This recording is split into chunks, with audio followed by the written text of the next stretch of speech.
Allah berfirman dalam Al-Quran, walau anna ahlal qura amanu, kalau penduduk suatu negeri itu beriman, wattaqau, bertakwa, lafatahna alaihim barakatin, kami akan bukakan untuk mereka barakah, bukan satu, bukan dua, bukan tiga, barakatin, barakah, minas sama, dari langit, turun hujan, menumbuhkan kelapa sawit, karet, pinang, getah, wal ard, dari bumi, keluar hasil alam yang tidak ada di negeri lain. Eropa boleh maju dengan industrinya, tapi mereka tidak punya emas, mereka tidak punya nikel, mereka tidak punya batu bara, mereka tidak ada hasil alam. Begitulah Allah Subhanahu wa ta'ala menjanjikan. Dan Allah itu kalau sudah berjanji, kita selalu mengatakan innaka la tukhliful mi'ad, engkau tidak pernah ingkar janji ya Allah. Allah cuma minta kepada kita dua, walau anna alal qura amanu, percaya, wattaqau, takut. Kalau ada rasa percaya kepada Allah, setelah percaya muncul rasa takut kepada azab Allah, maka Allah berjanji la fatahna alaihim barakatin, barakah. Negeri kita ini dinamakan dengan untayan zamrud katulistiwa karenanya menghijau. Tongkat dan batu jadi tanaman karena suburnya. Sampai-sampai orang Belanda datang jauh menyeberangi samudra laut yang luas untuk mengambil rempah-rempah dari negeri ini. Begitulah suburnya. Dan hari ini Allah tunjukkan lagi satu kenikmatan, barakatim minas sama, dari langit, wal ard, ada barang-barang tambang yang di dalam tanah kita yang tidak ada di dalam tanah orang lain. Apakah ini semua menjadi berkah? Barakah artinya ziyadatul khair, bertambah kebaikan. Bendanya boleh sama, tapi dia bisa menjadi berkah, dia juga bisa menjadi laknat. Maka judul khutbah kita pada siang hari ini adalah antara berkah dan laknat. Kalau dia menambah kebaikan, berarti dia berkah. Tapi kalau dia hanya mengundang dosa dan murka Allah, maka dia bukan berkah, dia adalah laknat. Laknat dan berkah boleh dalam bentuk yang sama, dalam benda yang sama. Sepeda motor bisa menjadi berkah, bisa menjadi laknat. Handphone bisa menjadi berkah, bisa menjadi laknat. Kapan dia menjadi berkah? Ketika dengan handphone itu kita bisa belajar bagaimana membaca Al-Quran dari para qari-qari. Kita bisa mendengarkan tausiah dari guru-guru kita. Kita tahu arah kiblat. Kita bisa tahu bacaan salat. Sepeda motor, kalau dengan sepeda motor itu kita mudah ke masjid, mudah untuk datang ke pengajian, maka sesungguhnya saat itu dia sedang menjadi berkah. Tapi kalau dengan itu semakin mudah berbuat maksiat dan dosa, maka dia bukan berkah, dia adalah laknat. Orang mengatakan nikmat, tapi sesungguhnya dia adalah laknat. Laknat artinya ba'idun 'anir rahmah, yang membuat pemiliknya semakin jauh dari rahmat dan kasih sayang Allah Subhanahu wa ta'ala. Begitu juga dengan hasil alam kita. Batu bara, emas, perak, nikel, apakah itu semua menjadi rahmat?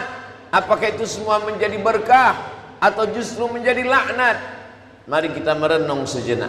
At-tafakkur sa'ah, bertafakkur, berpikir sesaat, khairun min qiyami lailah, lebih baik daripada tahajud sepanjang malam. Karena kalau ada orang yang tahajud sepanjang malam, setelah itu dia merasa sudah layak menjadi penghuni surga. Tapi kalau orang yang berpikir sejenak, dia sadar bahwa amalnya belum seberapa dibanding dengan nikmat yang diberikan Allah Subhanahu wa ta'ala. Batu bara, emas, perak, nikel, apakah ini semua menjadi berkah atau menjadi laknat? Mari kita renungkan sejenak. Betapa banyak saudara kita yang mesti keluar dari negara ini untuk mencari sesuap makan, untuk mencari makan sekolah anak, meninggalkan istri bertahun-tahun, istri meninggalkan suami menjadi TKW, tenaga kerja wanita, nakerwan, tenaga kerja wanita. Mereka adalah pejuang-pejuang devisa negara, rela jauh dari keluarga hanya untuk mencari makan. Tapi di tempat kita, berapa banyak orang datang untuk mencari makan, mencari nafkah, mencari rezeki justru di tempat kita. Maka saat itu dia menjadi berkah. Dengan banyaknya karyawan pegawai, mereka perlu makan, tidak sempat memasak, maka muncullah rumah makan. Dengan banyaknya karyawan pegawai, ekonomi menjadi hidup. Pasar, buah-buahan, ikan, para pedagang, semua menjadi berkah. Dengan banyaknya pegawai, karyawan, mereka ingin mentransfer gajinya ke kampung halaman, maka dibukalah counter transfer. Maka saat itu dia menjadi berkah. Dengan banyaknya pegawai, jamaah masjid pun melimpah ruah. Salat berjamaah, pengajian, pembangunan masjid cepat, karena ramainya jamaah yang memiliki ekonomi yang mapan. Saat itu dia menjadi berkah.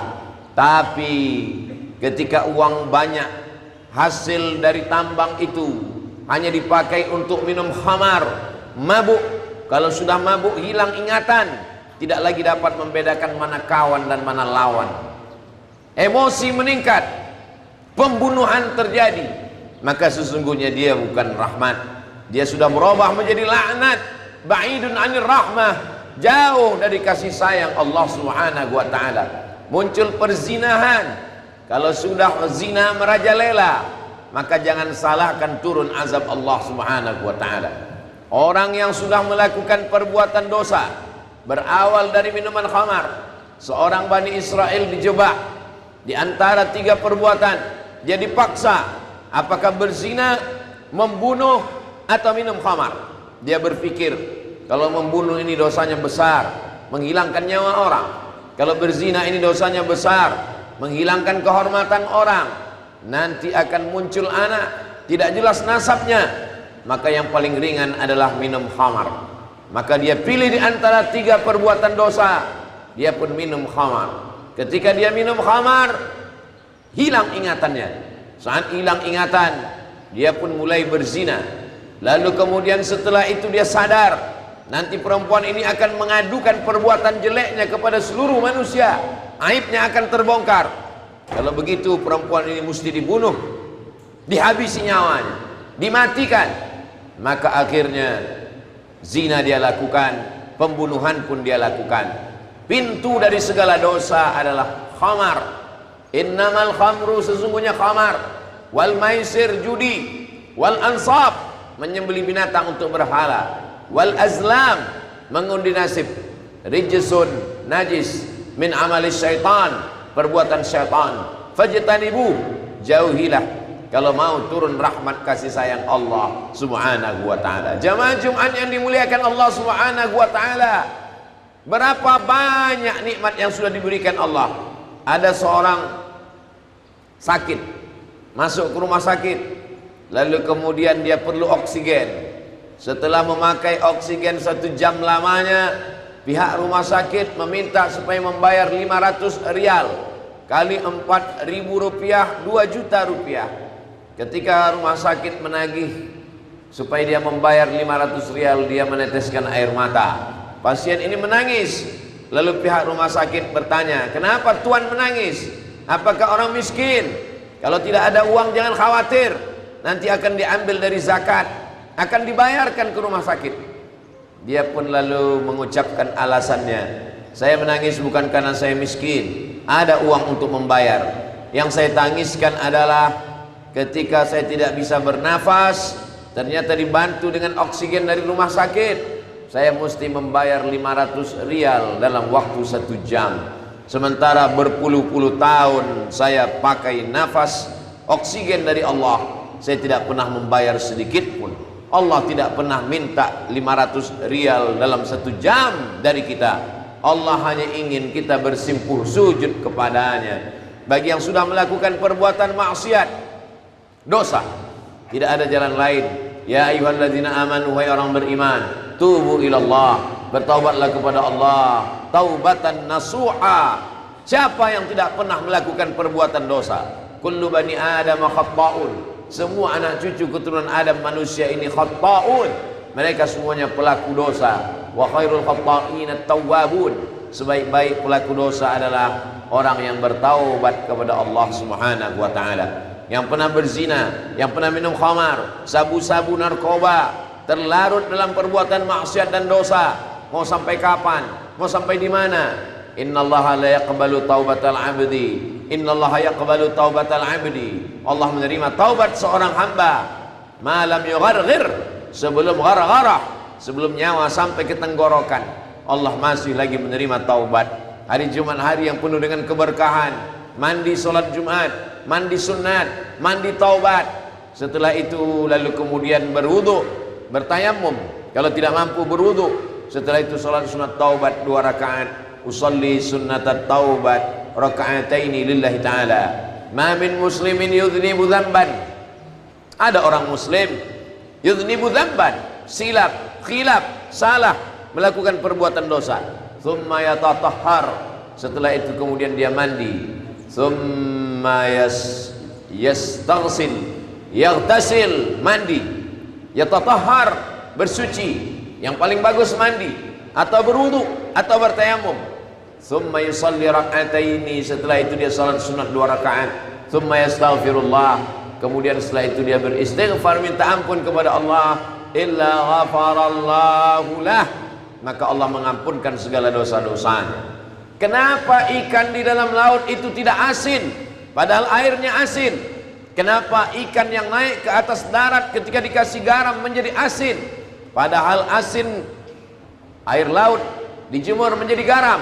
Garamnya sama dari air laut yang sama. Tapi kenapa ikan di laut tidak asin?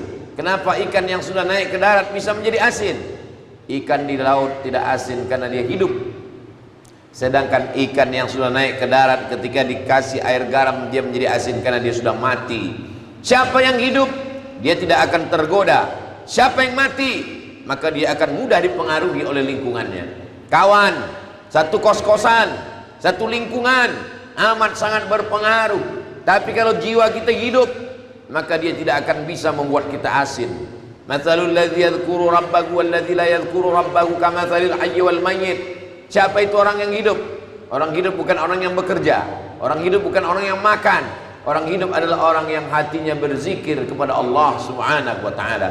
Maka jangan lupakan zikir subuh, zuhur, asar, maghrib, isya, doa, tahajud. Sebanyak apapun orang menggoda, kalau hati kita hidup, dia tidak akan pernah mampu. Maka kita disuruh tidak hanya sekedar berzikir kepada Allah, tapi juga berjamaah. Alaikum bil jamaah. Hendaklah kamu berjamaah. Paksa-paksakan kaki melangkah. Syukur-syukur ada sepeda motor, bawa ke masjid. Orang akan segan mengajak kita minum khamar, berzina. Kalau dia tahu kita ahli masjid, dia akan sungkan. Allah menjaga kita.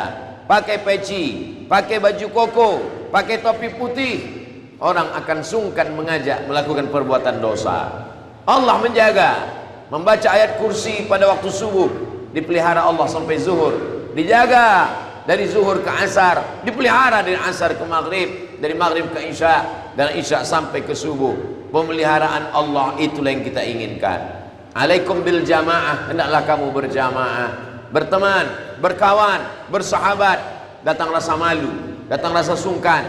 Nanti kalau ketahuan, Allah mengawasi hati, kawan mengawasi badan. Berteman bersama, berjamaah. Kalau ada kawan yang melarang kita berzina, kalau ada kawan yang mengawasi kita jangan sampai minum khamar, kalau ada kawan yang selalu mengingatkan kemana pergi gajimu, apakah kau sudah bayar zakat, apakah sudah sholat berjamaah, teman seperti ini peganglah. Inilah teman setia.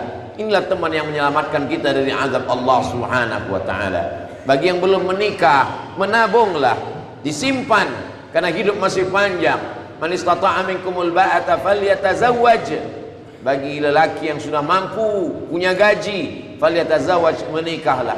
Fa innahu aghaddu lil basar, karena menikah itu menjaga pandangan. Wa ahsanu lil farj, menjaga kemaluan.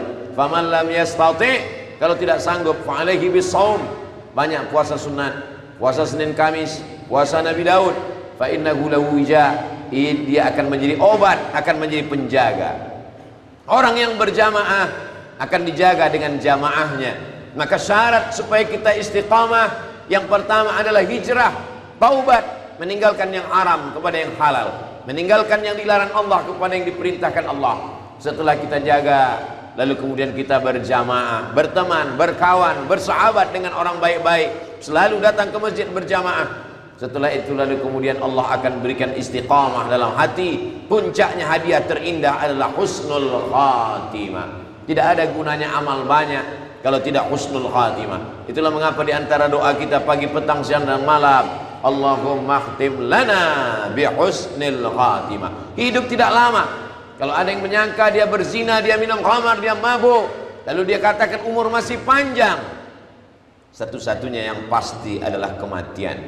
Orang yang menang belum tentu sampai usianya sampai pelantikan. Orang yang sehat belum tentu usianya sampai kepada tua. Tapi kematian yang tidak pernah ditunggu, dia pasti akan datang. Innal mautal ladzi tafirruna minhu fa innahu mulaqikum.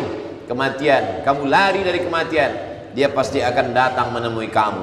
Berapa banyak orang muda disangka akan sampai usia tua, tapi rupanya ada yang lebih cepat daripada keinginan. Itulah dia kematian. Kita mesti selalu mengingat kematian. Ketika kita bangun tidur, kita bukakan mata, alhamdulillahilladzi ahyana ba'dama amatana wa ilaihin nusur.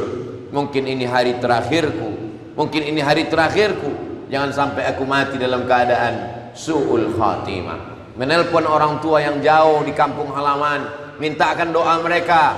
Apa kabar ayah, apa kabar ibu? Doakan aku di perantauan. Doakan selalu istiqamah, dijaga Allah dari perbuatan maksiat dan dosa.